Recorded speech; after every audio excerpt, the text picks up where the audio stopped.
Welcome to daily current affairs 365। आज की video का टाइटल है 23 अक्टूबर 2025।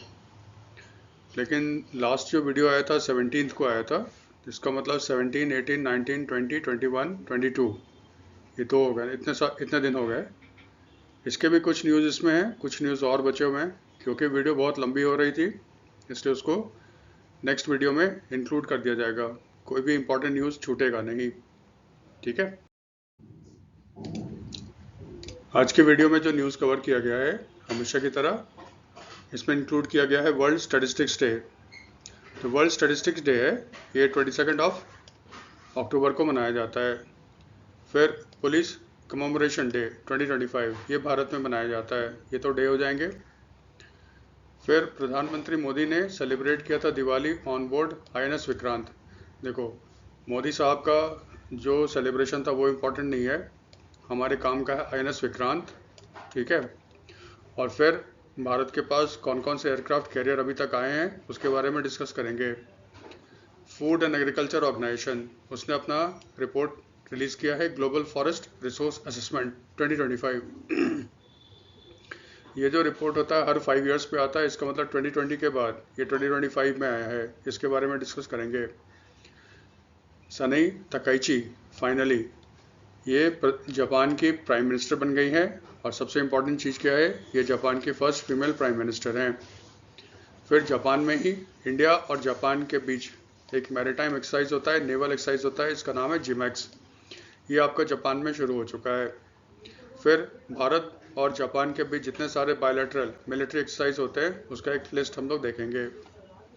कर्नल मिशेल रांद्रियनीरा, इनको अपॉइंट किया गया as the president of Madagascar, ठीक है। मेडागास्कर में प्रेसिडेंट भाग गए थे, उसके बाद आर्मी ने टेक ओवर कर लिया और कर्नल साहब वहाँ के प्रेसिडेंट बन गए हैं।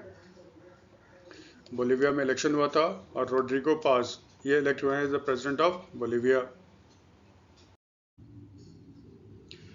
आप सभी नीरज चोपड़ा को जानते हो, ओलंपिक चैंपियन या ओलंपिक गोल्ड मेडलिस्ट।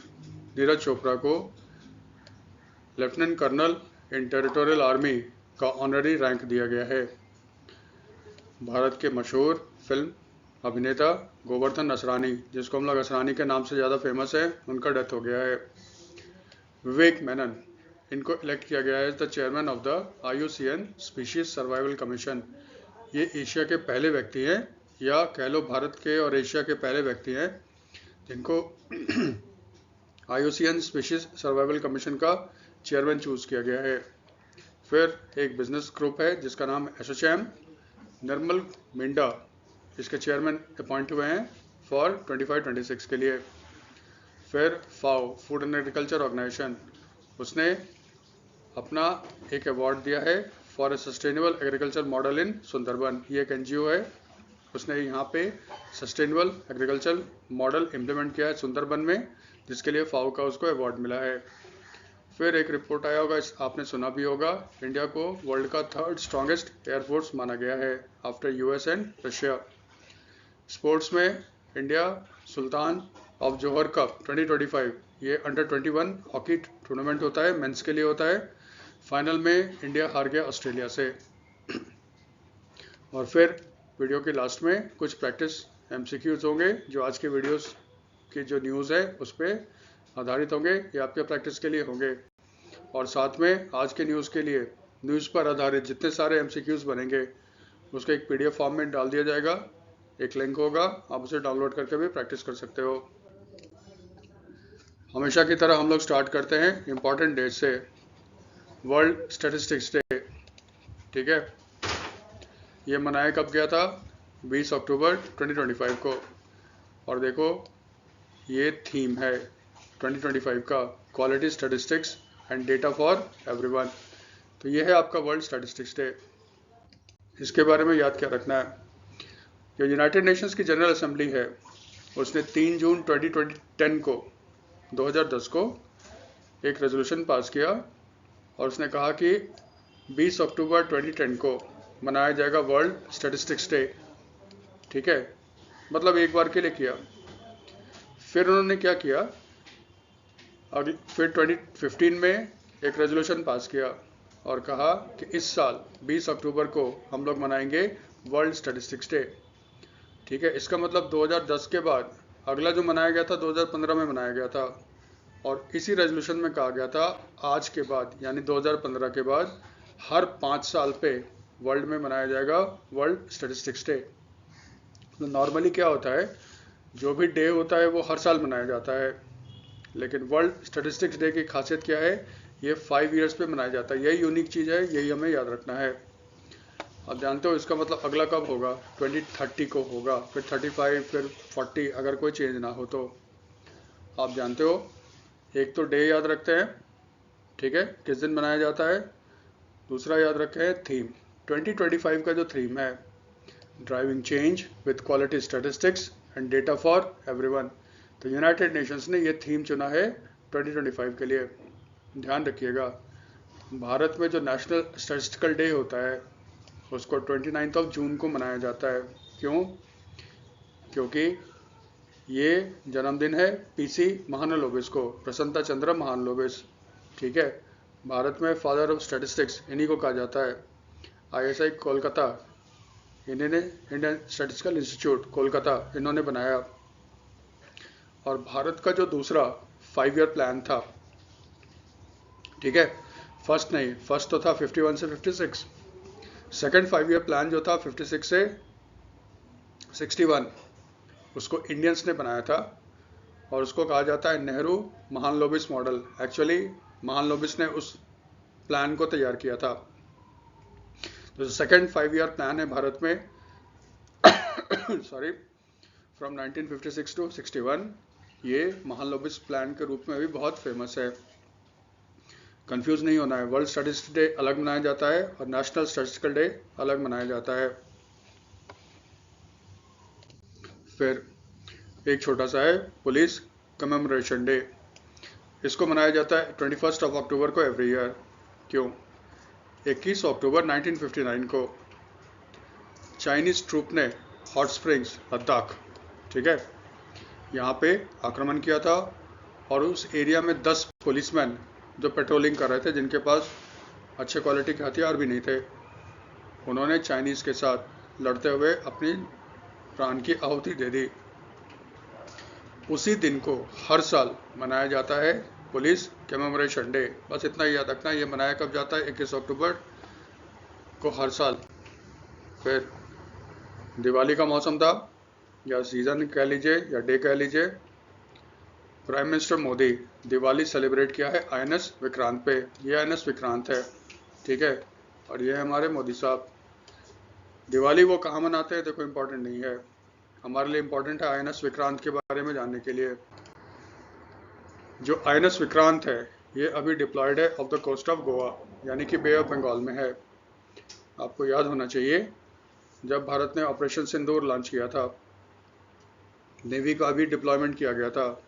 नेवी का डिप्लॉयमेंट किया गया था आपका अरब सागर, गोवा अरब सागर के तट पे है ना आपका तभी से नेवी, और उसमें आईएनएस विक्रांत को भी डिप्लॉय किया गया था। तभी से आईएनएस विक्रांत जो है वो आपका अरेबियन सी में है। प्राइम मिनिस्टर आईएनएस विक्रांत पे गए, दिवाली मनाई, भाषणबाजी हुई, हमें कोई मतलब नहीं है उससे। काम का चीज़ क्या याद रखना है, ये जो आईएनएस विक्रांत है इसको बनाया गया था, इसका कंस्ट्रक्शन किया गया था कोचिन शिपयार्ड में, ठीक है। कोचिन शिपयार्ड जो है ये गवर्नमेंट ऑफ इंडिया की है, लेकिन याद रखना ये आता है under the ministry of port, shipping and waterways, ठीक है। तो कोचिन शिपयार्ड ये आता है ministry of port, shipping and waterways. ये भारत का पहला एयरक्राफ्ट कैरियर है जिसको इंडियन नेवी ने डिज़ाइन किया और जिसका कंस्ट्रक्शन भारत में किया गया है, ठीक है। आज के डेट की बात करो तो इंडियन नेवी के पास 2 एयरक्राफ्ट कैरियर है, एक है आईएनएस विक्रमादित्य और आईएनएस विक्रांत। एयरक्राफ्ट कैरियर क्या होता है, नाम से ही लगता है ये बड़े जहाज होते हैं जिसपे एयरक्राफ्ट्स, फाइटर एयरक्राफ्ट्स लैंड कर सकते हैं, टेक ऑफ कर सकते हैं। इसके अलावा हेलीकॉप्टर्स वगैरह भी इसमें होते हैं। इसको कहा जाता है एयरक्राफ्ट कैरियर। दुनिया में गिने चुने नेवी के पास एयरक्राफ्ट कैरियर है, ठीक है, और भारत के पास भी है। तो अभी सर्विस में है आईएनएस विक्रमादित्य और INS विक्रांत। अब थोड़ा सा हिस्ट्री जान ले एयरक्राफ्ट कैरियर्स का जो इंडियन नेवी के साथ है। देखो यहाँ पे मैंने फिर लिखा INS विक्रांत। ये जो अभी INS विक्रांत जो सर्विस में है ये भारत के द्वारा बनाया गया है, लेकिन अगर थोड़ा हिस्ट्री में चले जाएं, HMS हरक्यूलिस ये एक शिप था, एयरक्राफ्ट कैरियर था, ब्रिटिश नेवी ने अपने लिए बनाया था, लेकिन सेकेंड वर्ल्ड वॉर के बाद ब्रिटेन को लगा कि उसको इसकी ज़रूरत नहीं है, क्योंकि देखो सेकेंड वर्ल्ड वॉर के बाद ब्रिटेन की शक्ति बहुत ही कम हो गई और एक्चुअली ब्रिटेन ने सेकेंड रोल अपना लिया बिहाइंड यूनाइटेड स्टेट्स। तो ब्रिटिश को लगा कि उसको इसकी ज़रूरत नहीं है, उसने इसको बेच दिया इंडिया को, इंडिया ने इसको खरीद लिया। और जो HMS, ठीक है, HMS होता है अगर ब्रिटेन में राजा है हर मैजेस्टी शिप हो जाएगा, ठीक है, सॉरी हिज मैजेस्टी शिप हो जाएगा, अगर रानी है तो हर मैजेस्टी शिप हो जाता है, ठीक है। तो HMS हरक्यूलिस था, उसको भारत ने खरीद लिया, उसका नाम रख दिया गया INS विक्रांत और इसको इंडियन नेवी में इंडक्ट किया गया था 1961 में, ठीक है। आपको याद होना चाहिए इंडिया की नेवी पहली नेवी थी एशिया में जिसके पास अपना एक एयरक्राफ्ट कैरियर था, वो 61 में था INS विक्रांत। फिर 1965 का जो वॉर हुआ, 1971 का जो वॉर हुआ, सभी में INS विक्रांत ने एक इम्पॉर्टेंट रोल प्ले किया था। इसको डीकमीशन कर दिया गया 31 जनवरी 1997 को। डीकमीशन का मतलब है इसको रिटायर कर दिया गया, ठीक है। अब देखो क्या हुआ, इसको रिटायर कर दिया गया। उसके बाद जो भारत में शामिल हुआ वो था INS विराट। INS विराट का पहले नाम था HMS हरमीज। ये भी हम लोगों ने कहाँ से खरीदा है, ब्रिटिश रॉयल नेवी से, ठीक है, यानी कि ये भी हम लोगों ने अंग्रेजों से खरीदा था। इसको भारत में कमीशन किया गया था 1987 में जब राजीव गांधी आपके प्राइम मिनिस्टर थे, और HMS हरमीज का नाम रखा गया भारत में INS विराट। 2017 में INS विराट को डीकमीशन कर दिया गया नेवी से। फिर INS विक्रमादित्य। INS विक्रमादित्य जो था USSR, बाद में कहो रशिया, ये उसका नाम था एडमिरल गोर्शकोव, ठीक है। एडमिरल गोर्शकोव, उसको इंडियन नेवी ने खरीदा, फिर इसका एक्सटेंसिव रिफिटिंग वगैरह हुआ और इसको भारत में इंडक्ट किया गया एज INS विक्रमादित्य, ठीक है। ये रशिया से हम लोगों ने लिया है, ये फिलहाल इंडिया का सबसे बड़ा शिप है। इसका मतलब INS विक्रमादित्य के बाद भारत ने अपना जो बनाया है वो INS विक्रांत है, ठीक है। विक्रांत जो पहले ब्रिटिश था उसको रिटायर कर दिया गया, उसी के नाम पे INS विक्रांत रखा गया है। दोनों में कंफ्यूज मत होना, दोनों अलग अलग थे, ठीक है।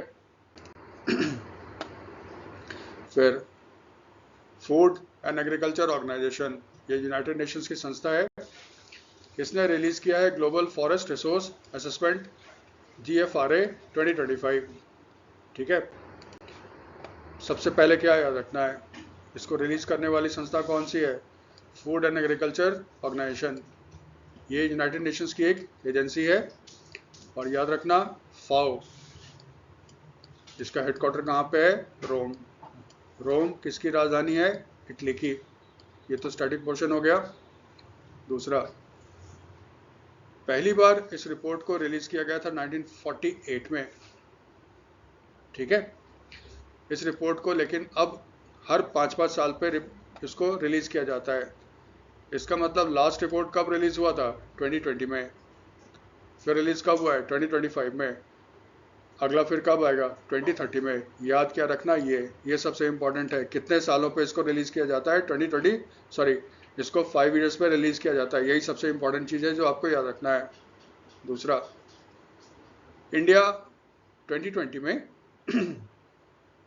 इंडिया का रैंक था 10th, मीन्स वर्ल्ड में जितना फॉरेस्ट एरिया है उसमें से कितना परसेंटेज ऑफ फॉरेस्ट एरिया अब भारत में है। तो 1 2 3 4 करके रैंक किया ना, तो 2020 में भारत का रैंक था 10th, इस बार वो बढ़कर हो गया है कितना, 9th, ठीक है। गवर्नमेंट ऑफ इंडिया के हिसाब से हर साल जो फॉरेस्ट एरिया भारत में बढ़ रहा है या पूरे विश्व में बढ़ रहा है, अगर उस डेटा को देखें तो भारत का पोजीशन क्या है, 3rd। ठीक है। अब तो इसमें एक चीज याद रखना क्या होगा, भारत का वर्ल्ड में रैंक कितना है, 9th, पहले कितना था, 10th। इसका मतलब बढ़ा कितने से, 1 से। कभी कभी ऐसे पूछ लेता है भारत का पोजीशन कितने से इंक्रीज किया है, 1 पोजीशन इंक्रीज किया है। रिपोर्ट में काम की चीज पे आ जाए। रिपोर्ट कहता है वर्ल्ड में जो फॉरेस्ट एरिया है वो है 4.14 बिलियन हेक्टेयर। बिलियन को हिंदी में कहते हैं अरब।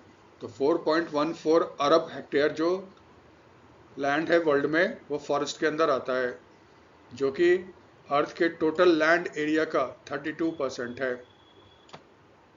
तो जितनी सारी लैंड है, जैसे हम लोग ज्योग्राफी में पढ़ते हैं ना, अगर पूरे अर्थ को देखें तो 71% एरिया जो है वो पानी में है, ओशंस में, और 29% जो है वो लैंड एरिया होता है।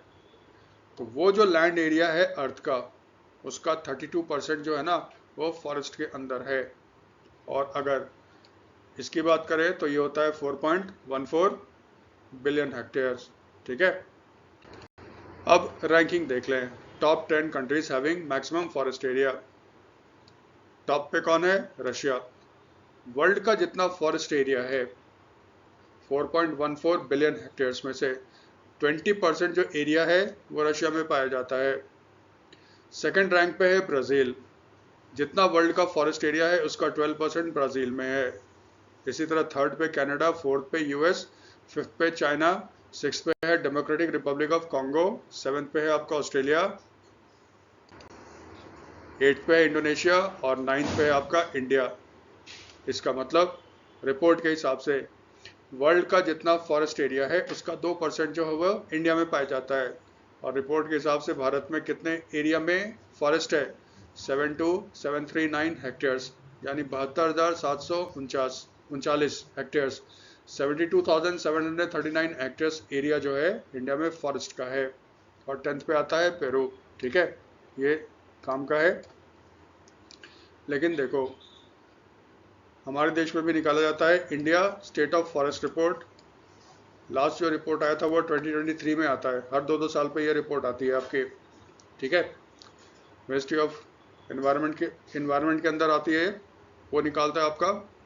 अब देखो 2023 का जो भारत सरकार का जो रिपोर्ट है India state of forest report, उसमें कहा गया है 25.17% of the geographical area of the country, यानी भारत की जितनी लैंड है उसमें से 25.17% एरिया जो है ना उसमें फॉरेस्ट है गवर्नमेंट ऑफ इंडिया के हिसाब से। सबसे ज़्यादा फॉरेस्ट किस स्टेट में पाया जाता है, मध्य प्रदेश। उसके बाद सेकंड पे अरुणाचल, थर्ड पे आपका है महाराष्ट्र। ये एवरग्रीन है, ये कभी भी पूछ सकता है। तो सबसे ज़्यादा जो स्टेट जिसमें फॉरेस्ट पाया जाता है एरिया के हिसाब से एमपी, सेकंड पे अरुणाचल और थर्ड पे आपका हो गया महाराष्ट्र। फिर ये देखो लेडी है ना, सनाई तकाइची, ये जापान की बन गई है फर्स्ट फीमेल प्राइम मिनिस्टर। देखो ये न्यूज़ थोड़ा आपको पुराना लगेगा, लेकिन जब तक कंफर्म ना हो जाए तब तक हमें उस न्यूज़ को ध्यान में नहीं देना है। इनको लिबरल डेमोक्रेटिक पार्टी जो जापान में रूलिंग पार्टी है उसने इलेक्ट किया था अपना लीडर। उसी समय हो गया था कि ये बनेंगी जापान की प्राइम मिनिस्टर। लेकिन जब तक ये ऑफिशियली ना बन जाए तब तक हमें थोड़ा कॉशियस रहना होगा, क्योंकि बहुत बार ऐसा होता है ना, अनाउंसमेंट कुछ होता है, होता कुछ और है, इसीलिए थोड़ा सा कॉशियस रहना चाहिए। यहाँ पे देखो पहला चीज़ क्या है रखना है, सनाई तकाइशी किस पार्टी से बिलोंग करती है, liberal democratic party. Second world war के बाद से जब से जापान एक डेमोक्रेटिक कंट्री बना है, मैक्सिमम टाइम वहाँ पे रूल किया है लिबरल डेमोक्रेटिक पार्टी। जैसे हमारे देश में कांग्रेस पार्टी है ना, वैसे ही जापान में लिबरल डेमोक्रेटिक पार्टी है। कांग्रेस की हालत अब बहुत ही ख़राब है भारत में, लेकिन अभी भी लिबरल डेमोक्रेटिक पार्टी जो है वो कोलिशन बना के रूल करता है जापान को। तो लिबरल डेमोक्रेटिक पार्टी की लीडर है सनाई तकाइशी, उसको इलेक्ट किया गया है the prime minister of Japan. ठीक है, बिल्कुल सिस्टम हमारे जैसा ही है लगभग। हमारे देश में प्रधानमंत्री वोट ऑफ कॉन्फिडेंस लेता है लोकसभा से। जापान में ना, जापान की जो पार्लियामेंट है उसमें उसको दोनों हाउस में ना मेजॉरिटी प्रूव करना होता है, वो इसने प्रूव कर दिया, इसीलिए ऑफिशियली बन गई first female prime minister of Japan. दूसरा चीज़ जो याद रखना है वो ये, जापान के पार्लियामेंट का नाम क्या है? डाइट। ये याद रखना, ये इंपॉर्टेंट है। थर्ड याद रखना है, उसने किसको रिप्लेस किया? शिगेरू इशिबा को। ये जापान के प्राइम मिनिस्टर थे। फिर जापान में मिड टर्म इलेक्शंस हुए थे, इनकी पार्टी बुरी तरह से हार गई। उसके बाद इन पर दबाव पड़ा और इन्होंने रिज़ाइन कर दिया। दूसरा, थोड़ा सा हमें जापान के बारे में जानना चाहिए। जापान आप जानते हो एशिया में है, पैसिफिक ओशन का एक आइलैंड कंट्री है, द्वीपीय देश है, पैसिफिक ओशन में आता है। जापान का पुराना नाम है निपॉन, निहान। निपॉन याद है, निपो बैटरी आता था पहले। याद रखना, जापान को निपॉन भी बोलते हैं, निहान भी बोलते हैं। इसके 4 मेन आइलैंड्स हैं, होकाइडो, होन्शु, शिकाकू और क्यूशु। ठीक है। जापान का सबसे फेमस जो माउंटेन है, माउंटेन पीक है, माउंटेन फ्यूजी है, माउंट फ्यूजी है। ठीक है, ये एक वॉल्केनिक माउंटेन है और ये जापान का हाईएस्ट माउंटेन पीक भी है। जापान की कैपिटल क्या है? टोक्यो। और जापान की करेंसी क्या है? येन। और प्राइम मिनिस्टर तो याद ही रहेगा, सनाई तकाइशी। जापान पे रहते हैं। 9th एडिशन ऑफ जाइमैक्स 2025 ये स्टार्ट हो गया है जापान में। जो जीमैक्स है, जापान इंडिया मैरीटाइम एक्सरसाइज, ये फुल फॉर्म हो गया इसका। मैरीटाइम का मतलब ही होता है समुद्र, तो इसका मतलब ये नेवल एक्सरसाइज होगा। हर देश में नेवी बोलते हैं, जापान में ऐसा नहीं है। सेकेंड वर्ल्ड वॉर के हारने के बाद जापान पे अमेरिका ने एक तरह से कब्जा कर लिया। जापान के कॉन्स्टिट्यूशन में कहा गया है कि जापान कोई आर्मी रेज नहीं करेगा, ठीक है, ताकि दूसरे देश को उससे खतरा ना हो। लेकिन जापान की जो आर्म्ड फोर्सेस है, उसकी जो सशस्त्र सेना है ना, उसको ये लोग कहते हैं सेल्फ डिफेंस फोर्स। ठीक है, इसलिए देखना वहाँ पे आर्मी, नेवी, एयरफोर्स नहीं होगा, सेल्फ डिफेंस फोर्स ज़्यादा यूज़ करते हैं वो लोग। तो जापान की नेवी को कहा जाता है Japan maritime self defence force, JMSDF। ये जो एक्सरसाइज है ये चल रहा है कहाँ पे? योकोसुका, जापान में। याद रखना 8th एडिशन भी जो हुआ था ना, वो जापान में ही हुआ था। 9th भी आपका जापान में हो रहा है। भारत के तरफ से कौन पार्टिसिपेट कर रहा है? इंडियन नेवी की जो शिप है INS सह्याद्री, ठीक है, ये उसमें पार्टिसिपेट कर रहा है। स्टेल्थ फ्रिगेट है ये। और जापान की है आशाही, ओयुमी, और उसकी एक सबमरीन है जिनरियो। पहला जिमैक्स इंडिया और जापान के बीच 2012 में हुआ था, जापान में हुआ था, फिर 13 में इंडिया में हुआ था। इसी सीरीज में यह 9th है। ठीक है, देखो इसमें होता क्या है, जो डिफेंस वाले एग्जाम्स होंगे, NDA होता है, CDS वगैरह होता है, उसमें शिप का नाम पूछ लेते हैं। नॉर्मल में होता है जिमैक्स किसके साथ किया जाता है? इंडियन नेवी और जापानीज नेवी या Japanese maritime self defence force के साथ। यही याद रखना है इसमें। अब थोड़ा सा जान ले, भारत और जापान के बीच जो बाइलेटरल मतलब द्विपक्षीय, जैसे जापान की नेवी मिलन एक्सरसाइज में भी पार्टिसिपेट करता है भारत के साथ, लेकिन उसमें ऑस्ट्रेलियन और US नेवी भी आ जाती है। इसलिए ना हम लोग सिर्फ बायलैटरल कर रहे हैं, जिसमें सिर्फ इंडिया और जापान शामिल है। कौन कौन से एक्सरसाइज हैं? एक है धर्मा गार्डियन, ये भारत के आर्मी, इंडियन आर्मी और Japan self defence ground force, Japan के आर्मी को कहा जाता है Japan self defence ground force. पहली बार ये हुआ था नवंबर 2018 में। कहाँ पे? मिजोरम में। इंडियन आर्मी की है काउंटर इंसर्जेंसी वॉरफेयर स्कूल, ठीक है, वहीं पे ये एक्सरसाइज हुआ था। ये हर साल होता है।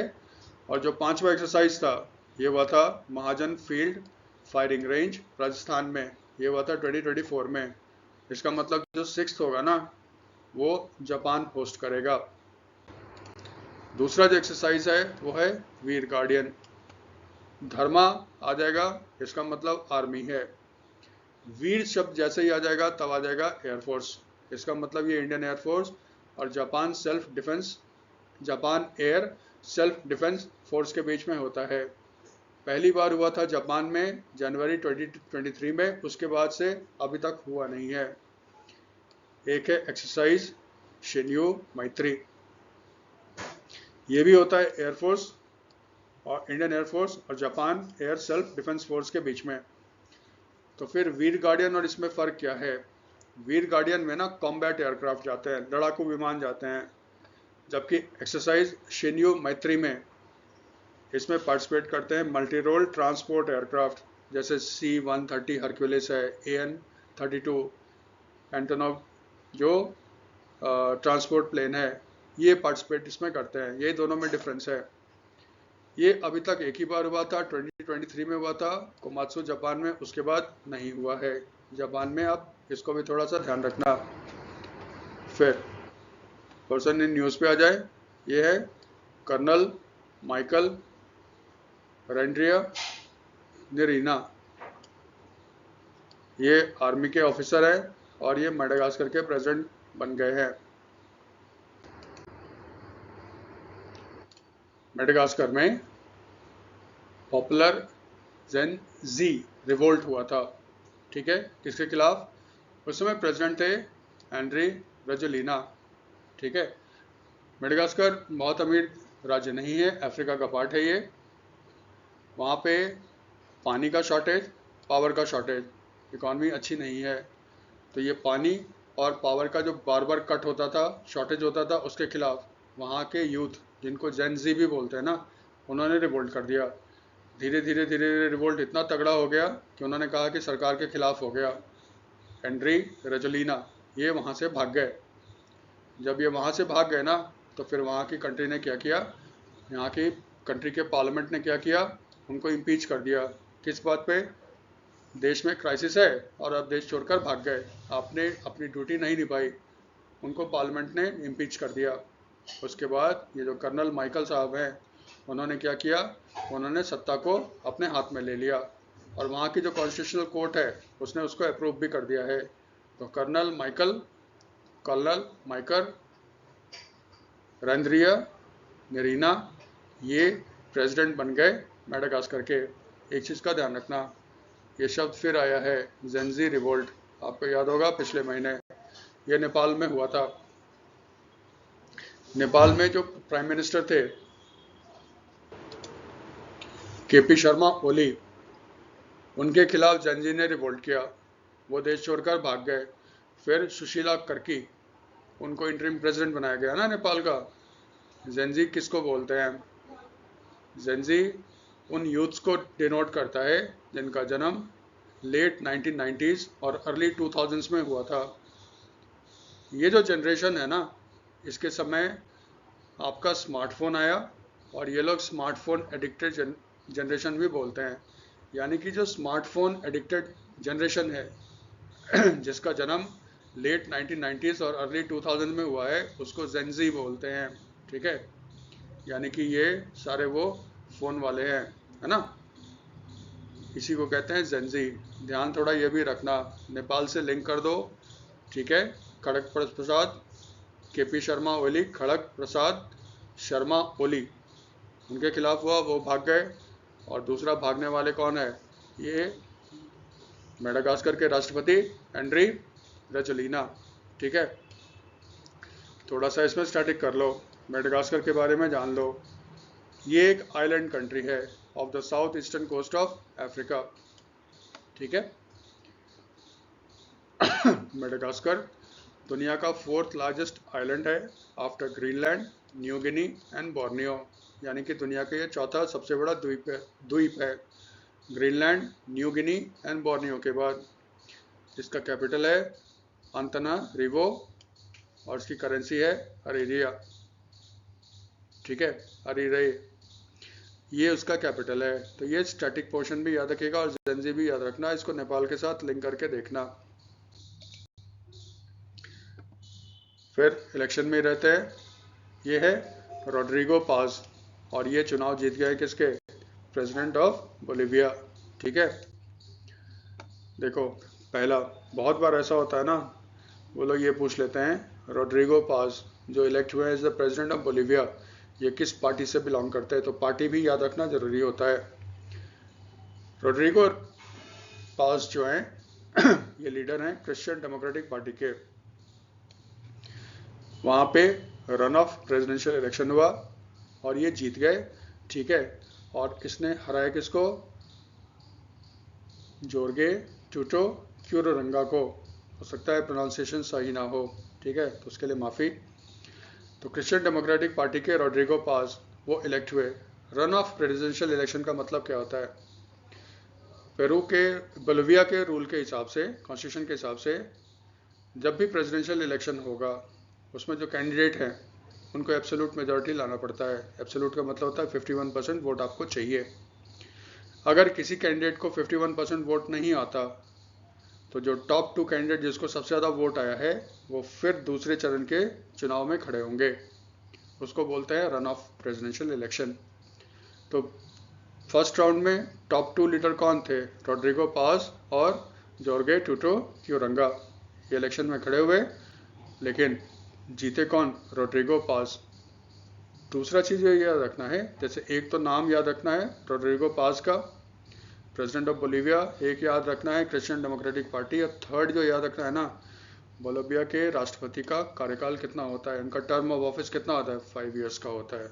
ये बिल्कुल याद रखना है। बोलिविया आ गया, स्टैटिक पोर्शन कर लो। बोलिविया का जो नाम है ना, प्लूरीनेशनल स्टेट ऑफ बोलिविया, ये देखो उसका ऑफिशियल नेम है। बहुत जगह आप ये लिखा हुआ देखोगे, जो ऑफिशियल डॉक्यूमेंट्स होता है, पॉपुलर नेम इसका है बोलिविया। ये एक लैंडलॉक कंट्री है। कहाँ पे? West central South America. ये साउथ अमेरिकन कंट्री है। लैंडलॉक का मतलब ये चारों तरफ दूसरे देशों से घिरा है और ये समुद्र के साथ कोई सीमा शेयर नहीं करता। दूसरा याद रखिएगा, लेक टिटिकाका, ठीक है, ये दुनिया का सेकंड लार्जेस्ट लेक है, ठीक है, एट द एल्टीट्यूड, मतलब सबसे ऊंचा सेकंड लार्जेस्ट लेक जो है वर्ल्ड का वो है लेक टिटिकाका, ठीक है। बोलिविया ये लेक शेयर करता है किसके साथ? पेरू के साथ। ये याद रहेगा, ठीक। दूसरा, वेनेजुएला में लेक माराकाइबो है, ये वहाँ का साउथ अमेरिका का सबसे बड़ा लेक है। ये चीज़ याद रहेगा। बोलिविया की राजधानी है लापाज और इसकी करेंसी है बोलिवियानो। दिए स्टैटिक पोर्शन में आप करेंसी और कैपिटल याद रखना, टिटिकाका याद रखना। फिर नीरज चोपड़ा, ये है नीरज चोपड़ा साहब, आप सब लोग इनको जानते हो। इनको टेरिटोरियल आर्मी में लेफ्टिनेंट कर्नल का ऑनररी रैंक दिया गया है। यहाँ पे खुद राजनाथ सिंह एक तरफ से इसका तमगा लगा रहे हैं, दूसरी तरफ CDS अनिल चौहान ये दूसरी तरफ से उनको तमगा लगा रहे हैं, ठीक है। ये तो था राजनाथ सिंह। इसमें ध्यान ये रखना, नीरज चोपड़ा को इनरोल किया गया था, इनको सेना में शामिल किया गया था राजपुताना राइफल्स में 2016 में।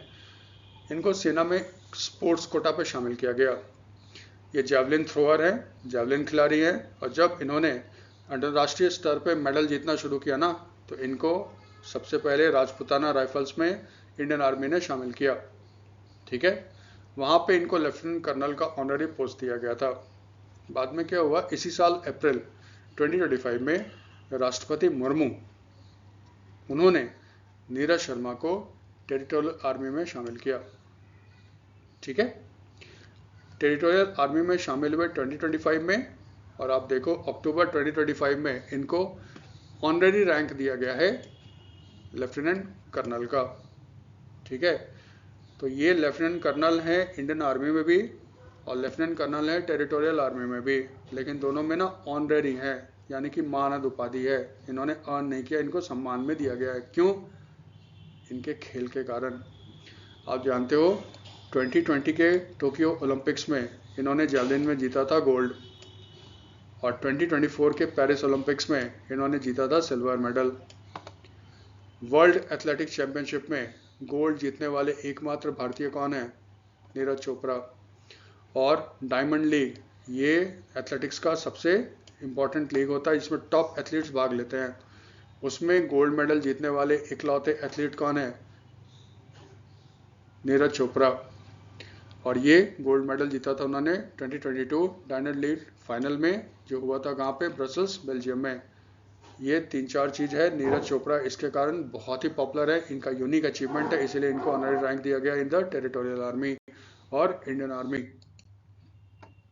इनको आप जानते हो, गोवर्धन असरानी, इनको हम लोग असरानी के नाम से जानते हैं, शोले फिल्म सबने देखा है, ये उसमें जेलर थे। ठीक है, गोवर्धन असरानी का डेथ हो गया। देखो एग्जाम के हिसाब से क्या आपसे पूछेगा, गोवर्धन असरानी जिनका भी डेथ हुआ तो वो क्या थे। कभी कभी पूछता है एक्टर थे, डायरेक्टर थे, प्ले राइट थे, सिंगर थे, ये थे वो थे। ये एक्टर थे और बेसिकली ये कैरेक्टर एक्टर थे। कैरेक्टर का मतलब होता है ना, हीरो नहीं होते, साइड के एक्टर होते हैं। एक दो फिल्म इन्होंने हीरो के रूप में भी बनाया लेकिन वो चला नहीं। ये कैरेक्टर एक्टर के रूप में बहुत ही फेमस थे, यही आपको याद रखना है। और बेसिकली ये है कहाँ से, जयपुर राजस्थान। इसके बाद आप भूल सकते हो। ठीक है, फिर ये है विवेक मेनन साहब। इनको चेयरमैन इलेक्ट किया गया है off the IUCN species survival commission का। देखो ये न्यूज़ हम लोगों ने बहुत पीछे भी कवर किया है, पहले देख लो ये क्या है। विवेक मेनन जो है ना, ये पहले एशियन और ऑफ कोर्स इंडियन है जो चेयरमैन चुने इलेक्ट किए गए हैं IUCN स्पीशीज सर्वाइवल कमीशन का। IUCN होता है international union for conservation of nature. ये वर्ल्ड में नेचर के कंजर्वेशन के लिए सबसे पुराना ऑर्गेनाइजेशन है, जिसमें गवर्नमेंट और NGO नॉन गवर्नमेंटल ऑर्गेनाइजेशन दोनों शामिल हैं। इसका हुआ था world conservation Congress Abu Dhabi में 9 से 15 अक्टूबर 2025 को। ठीक है, वहाँ पे इलेक्शन हुआ और इनको इलेक्ट किया गया था chairman of the IUCN species survival commission. इनका जो टर्म होगा वो 4 साल का होगा, यानी कि 2025 से 2029 तक होगा। इसका मतलब टर्म जो है ये भी याद रखना है भाई, इनका टर्म कितने साल का है, 4 इयर्स का, 25 से 29।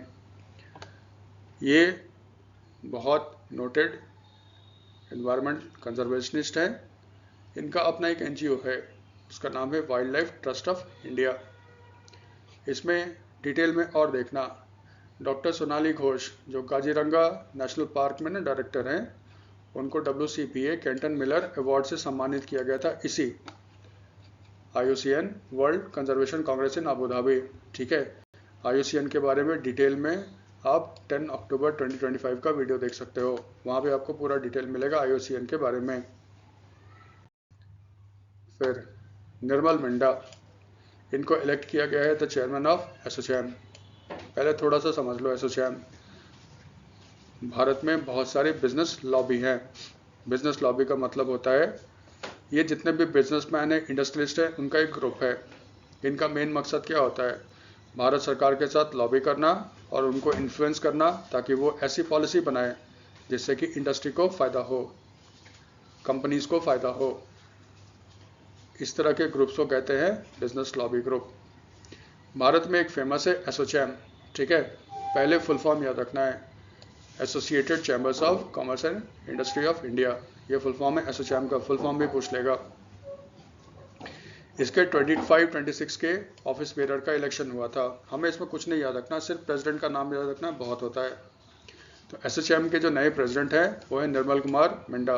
ये बेसिकली कौन है, ये एग्जीक्यूटिव चेयरमैन है यूनो मिंडा ग्रुप के। यूनो मिंडा ग्रुप ना बेसिकली ऑटो पार्ट्स में है, ऑटोमोबाइल इंडस्ट्री में है। वाइस प्रेसिडेंट जो है बैंक से है, थोड़ा सा इसलिए याद रखना, ये अमिताभ चौधरी हैं। अमिताभ चौधरी फिलहाल MD और CEO है। MD होता है मैनेजिंग डायरेक्टर, CEO होता है चीफ एग्जीक्यूटिव ऑफिसर। ये MD एंड CEO है एक्सिस बैंक के।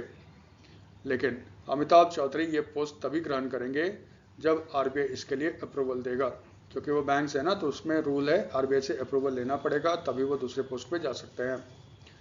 दूसरा याद रखना, एसोचैम जो है ना इस्टेब्लिश हुआ था 1920 में। हेडक्वार्टर पूछता है, इसका हेडक्वार्टर कहाँ पे है, न्यू दिल्ली में। इसी तरह एक बार रिग्रुप कर लो। एसोचैम की तरह एक बहुत बड़ा फेमस इंडस्ट्री ग्रुप है, उसका नाम है फिक्की। फिक्की का फुल फॉर्म होता है federation of Indian chambers of commerce and industry. 25-26 में इसके जो प्रेसिडेंट बने हैं वो है अनंत गोयनका। ये वाइस चेयरमैन है RPG ग्रुप के। फिक्की, इसका फाउंडेशन हुआ था 1927 में, तो उसका हेडक्वार्टर कहाँ पे है, न्यू दिल्ली में है। CII confederation of Indian industry, ये भी एक ग्रुप है। इसके जो 25-26 के जो प्रेसिडेंट हैं वो हैं राजीव मेमनाई। ये चेयरमैन एंड CEO है Ernst and Young India, EY India के। ये एक मल्टीनेशनल कंपनी है EY, उसका ये इंडियन सब्सिडरी कंपनी है। CII अपना हिस्ट्री देखता है 1895 से, ठीक है। NASSCOM, इसका फुल फॉर्म है national association of software and services companies. नाम से ही लगता है सॉफ्टवेयर वालों का ये ग्रुप है।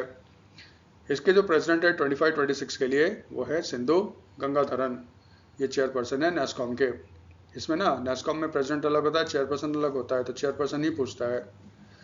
तो सिंधु गंगाधरन जो है ये MD हैं SAP labs India private limited. और NASSCOM बना कब था? 1988। तो FICCI CII NASSCOM इसके, तो FICCI और CII के तो प्रेसिडेंट हो गए, NASSCOM के चेयरमैन का याद रख लेना और SHM के प्रेसिडेंट का नाम याद रख लेना, काम बन जाएगा। फिर FAO, इसने एक अवार्ड दिया है, ठीक है। सुंदरबन में जो सस्टेनेबल एग्रीकल्चर मॉडल जो इम्प्लीमेंट किया गया ना, उसने FAO ने सम्मानित किया है। अवार्ड का नाम है ग्लोबल टेक्निकल रिकॉग्निशन अवार्ड। देता कौन है? FAO, food and agriculture organisation. आप जानते हो, आपने फॉरेस्ट वाला रिपोर्ट भी देखा था इसका हेडक्वार्टर कहाँ पे है? रोम, इटली। एक NGO है nature environment and wild life society. उसने क्या किया है वेस्ट बंगाल में 24 परगना में, ठीक है। उसमें 24 परगना जो दक्षिण और 24 परगना जो डिस्ट्रिक्ट है वेस्ट बंगाल में, उसने वहाँ पे एक्वाकल्चर होता है, ठीक है। एक्वाकल्चर कहाँ पे होता है? जहाँ पे मीठा पानी और खारा पानी मिलता है, ठीक है। और बेसिकली वो लोग ना श्रिम्प या प्रॉन, बड़ा श्रिम्प जो होता है उसको प्रॉन बोलते हैं ना, वहाँ की खेती होती है। उसने एक मॉडल डेवलप किया है, उस मॉडल को कहता है सस्टेनेबल एक्वाकल्चर इन मैंग्रोव इकोसिस्टम। यानी कि इसमें जो मैंग्रोव के जो रेसिड्यूज होते हैं ना, उसी को यूज़ किया जाता है एज अ फीड, उसी को खिलाया जाता है मछलियों को, प्रॉन्स को, झींगा मछली बोलते हैं ना हिंदी में। इससे क्या होता है कि मैंग्रोव कंजर्वेशन का भी काम होता है, ठीक है। और साथ साथ जो मछली वाले किसान हैं, मछली पालक किसान हैं, उनका लाइवलीहुड भी बना रहता है। कहते हैं इससे किसानों का जो प्रोडक्टिविटी है, यानी कि मछली का जो प्रोडक्टिविटी है, वो वहाँ पे बढ़ गया है। इस मॉडल को FAO ने सम्मानित किया है, किस अवार्ड से? ग्लोबल टेक्निकल रिकॉग्निशन अवार्ड से। यही है इसकी कहानी। सुंदरबन आ गया, तो सुंदरबन में स्टैटिक याद रखना, ये दुनिया का लार्जेस्ट मैंग्रोव फॉरेस्ट है। ये सिचुएटेड है कहाँ पे? गंगा, ब्रह्मपुत्र एंड मेघना नदी जो है ना, उसका जो डेल्टा है, गंगा, ब्रह्मपुत्र और मेघना, जो वर्ल्ड का सबसे बड़ा डेल्टा भी है, ये कहाँ पे पाया जाता है? बे ऑफ बंगाल। ये वेस्ट बंगाल और बांग्लादेश में कुछ एरिया है, वहाँ पे पाया जाता है। वहीं पे जो मैंग्रोव फॉरेस्ट है, जिसको सुंदरबन से नाम से जाना जाता है, क्यों? क्योंकि वहाँ पे जो पेड़ पाया जाता है ना मैंग्रोव, उसको सुंदरी बोलते हैं।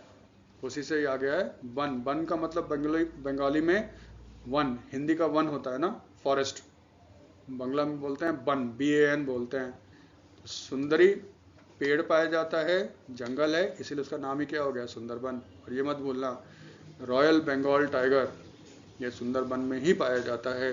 ये थोड़ा स्टैटिक वाला पोर्शन है, इसको याद करना है। ये न्यूज़ थोड़ा पुराना है, आपने जरूर सुना होगा। इंडियन एयरफोर्स को वर्ल्ड का 3rd स्ट्रॉन्गेस्ट एयरफोर्स रैंक किया गया है, ठीक है।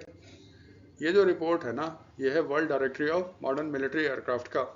उसने अभी एक रिपोर्ट निकाला और उसने कहा कि वर्ल्ड का जो स्ट्रॉन्गेस्ट एयरफोर्स है उसमें 3rd नंबर पे इंडिया आता है, चाइना से भी ऊपर है। बहुत इस पर न्यूज़ आया था, आपने ज़रूर सुना होगा। ध्यान क्या देना, ये जो रिपोर्ट जो निकालता है world directory of modern military aircraft, इसमें क्या करता है, हर देश के पास कितने एयरक्राफ्ट हैं उसको भी शामिल करता है। फिर उसमें यह भी देखता है एयरक्राफ्ट किस तरह के हैं, अटैक के लिए हैं, डिफेंस के लिए, इंटरसेप्टर है, उसको भी शामिल करता है। यानी कि अटैक एंड डिफेंस कैपेबिलिटीज़ भी शामिल किया जाता है। एयरफोर्स का लॉजिस्टिकल सपोर्ट का क्वालिटी क्या है, कितना मॉडर्नाइज उसका एयरफोर्स है, और ट्रेनिंग इसकी क्वालिटी क्या है। यानी कि इन फैक्टर्स को, number of aircraft, attack and defence capabilities, logistical support, modernization and operational training, इन सबको वो शामिल करके उनको रैंक करता है, नंबर देता है, ठीक है। उसको ये कहता है ट्रू वैल रेटिंग, यानी कि ट्रू वैल्यू रेटिंग है, TVR के नाम से जानता है। हमेशा की तरह इस बार भी टॉप पे कौन है? यूनाइटेड स्टेट्स का एयरफोर्स। उसका रैंक कितना है? उसको TVR कितना मिला है? 242.9, बहुत हाई है। सेकंड पे देखो रशिया है, लेकिन दोनों के बीच का गैप बहुत ज़्यादा है। इंडिया थर्ड पे है, इसका रैंकिंग है 69.4। कभी कभी ना यही पूछ लेगा, इंडिया नहीं पूछेगा किस रैंक पे, ये पूछ लेगा कितना इसको TVR दिया गया था, 69/4। चाइना फोर्थ पे है, फिफ्थ पे आपका जापान है, सिक्स पे इजराइल है। ये इसमें याद रखना है।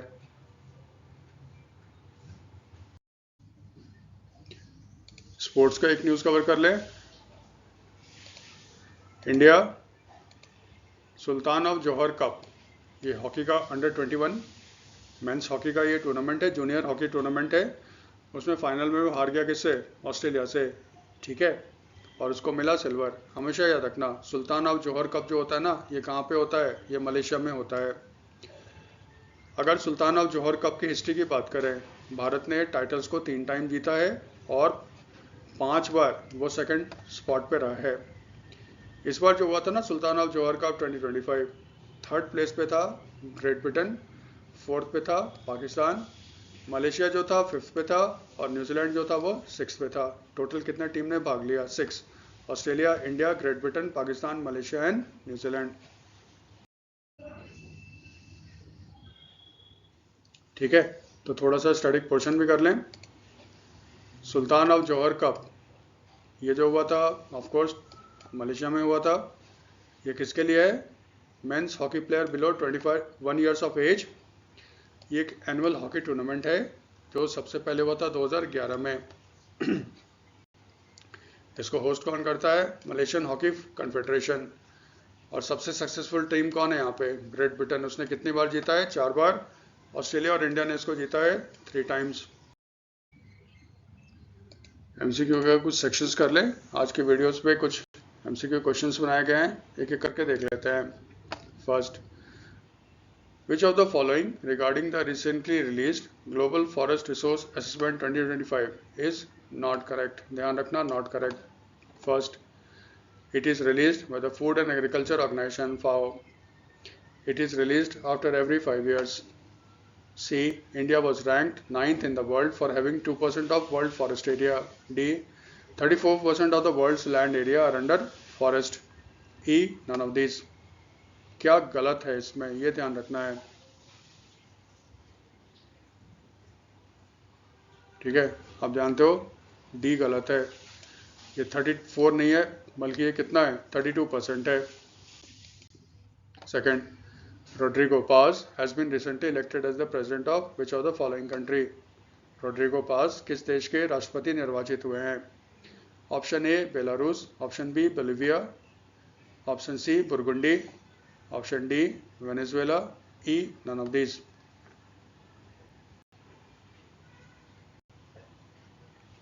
आप जानते हो आंसर क्या है? Bolivia. Third, the Sultan of Johor cup belongs to which sports? Sultan of Johor cup किस खेल से बिलोंग करता है?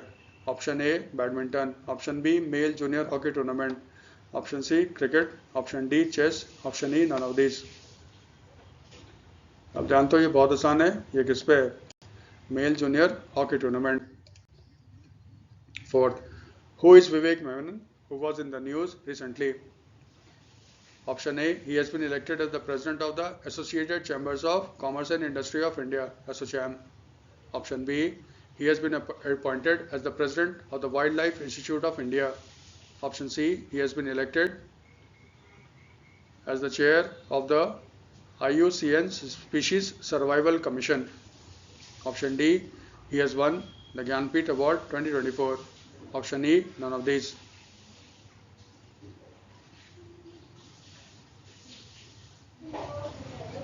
आप जानते हो ऑप्शन क्या है? सी। ये पहले एशियन और पहले भारतीय हैं जिनको IUCN स्पीशीज सर्वाइवल कमीशन का चेयरमैन अपॉइंट किया गया है, या इलेक्ट किया गया है, सॉरी। पांचवा, the world statistics day is observe.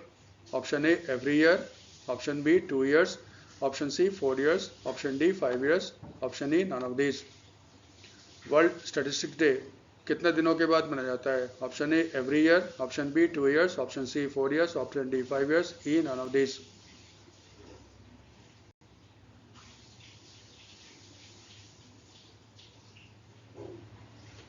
अब जानते हो आंसर क्या है? D 5 years. ये इस वीडियो के बाद देखिएगा एक अपलोड कर दिया जाएगा, आज के जितने भी न्यूज़ थे उस पर MCQ बनाया जाएगा, वो इस वीडियो के साथ अपलोड कर दिया जाएगा। उसका लिंक डिस्क्रिप्शन नीचे दिया गया है। अगर आपको ये वीडियो अच्छा लगता है तो हमें सपोर्ट करो और इसको शेयर करो। Thanks for watching.